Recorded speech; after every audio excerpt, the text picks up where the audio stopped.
మహాశివరాత్రి పర్వదినం సందర్భంగా ఈ6 టీవీ విజయవాడలోని ప్రసిద్ధ యనమల కుదురు మునుగిరి కొండపై ఉన్న శివాలయం నుంచి ప్రత్యేక కథను అందిస్తుంది.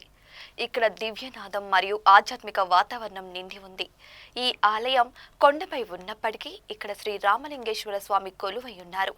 భక్తులు ఆయనను ప్రేమతో పూజిస్తారు.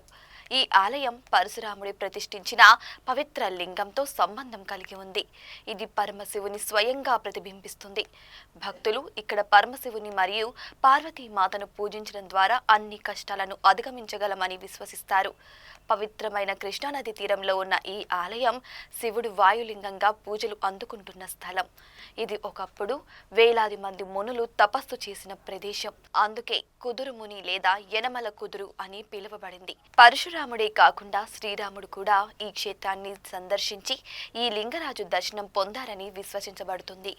ఆలయానికి క్షేత్రపాలకుడు ఆంజనేయ స్వామి కాగా ఆలయం 600 అడుగుల ఎత్తులో ఉంది.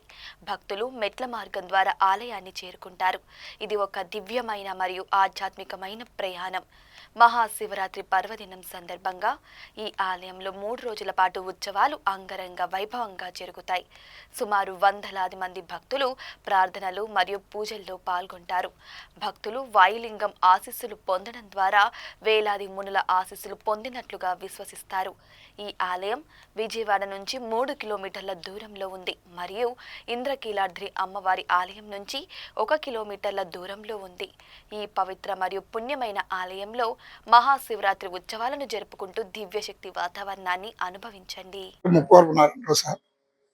మాది యనమల కుదురు గ్రామం. మా స్వామివారిని నేను దాదాపు 30 సంవత్సరాల నుంచి డైలీ వస్తూ ఉంటాను స్వామివారి దగ్గరికి. అప్పుడు నేను వచ్చే టైంలో స్వామివారి దేవాలయమే కూడా అంత ఇదిగా డెవలప్ చెంది ఉండేది. అప్పుడు మా పూర్వీకులు నిర్మించినటువంటి దేవాలయమే ఉండేది. అదేవిధంగా మా గ్రామస్తుడైనటువంటి సంగా నరసింహారావు గారు ఆయన దేవాలయాన్ని రావడం మొదలుపెట్టిన దగ్గర నుంచి దేవాలయాన్ని 100 కోట్ల ఖర్చు పెట్టి ఎంతో అభివృద్ధికి వచ్చారు. అంతేకాకుండా మా స్వామివారికి ఏంటంటే పిల్లలు లేని వారికి మహాశివరాత్రి పర్వదినం తర్వాత పౌళం శివ రోజున అన్నమ్మతుల వితరణ ఉంటుంది.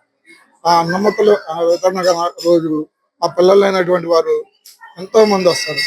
ఆ అన్నముద్దలు దొరికిన వారికి సంతానం కలిగిద్ది అనేది ఒక ప్రాశస్త్యం ఉంది. అది జరుగుతుంది కూడా ఇక్కడ.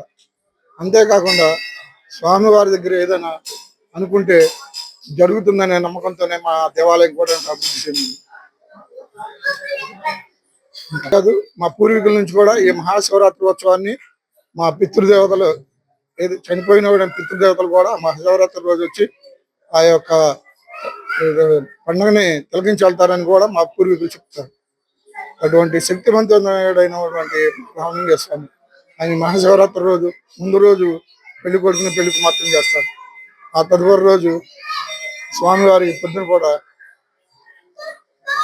గ్రామ ప్రబల ఊరేగింపు ఇవన్నీ ఉంటాయి. తదుపరి సాయంకాలం రాత్రికి కళ్యాణోత్సవం జరుగుతుంది.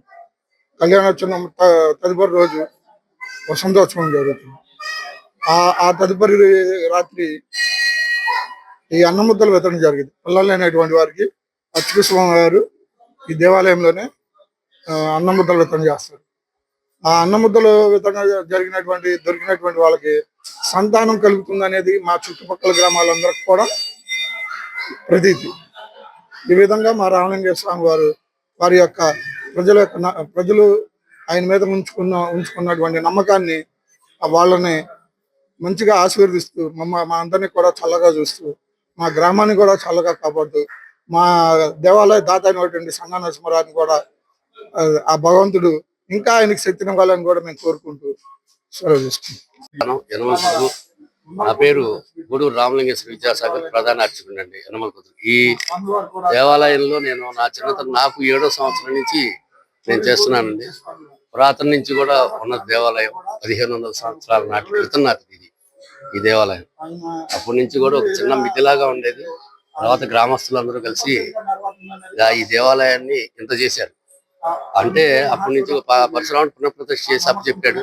అప్పటి నుంచి కూడా స్వామివారికి నిత్యార్చనలు, మహా నివేదన అవన్నీ జరుగుతూ వచ్చినాయండి.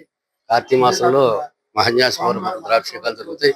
అలాగే స్వామివారికి మహాశివరాత్రి రోజు కళ్యాణం త్రయాన్నికంగా చేస్తాం. ఈ కళ్యాణం ఈ చుట్టుపక్కల గ్రామాల్లో ఎక్కడ కూడా జరగదు. అంత ఇదిగా ప్రభోత్సవాలు ప్రభలు తిరుగుతాయి.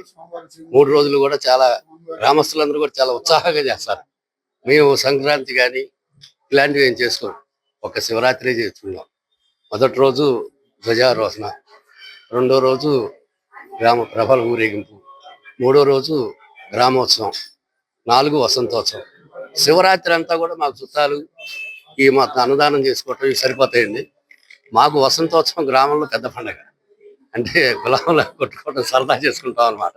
అదే అదే మాకు పండుగ. రాత్రికి స్వామివారికి పౌర్ణమి సేవ, అక్కడితో శివరాత్రి కార్యక్రమాలు ముగుస్తాయండి. ఇటువంటి మరిన్ని అప్డేట్స్ కోసం చూస్తూనే ఉండండి E6 టీవీ.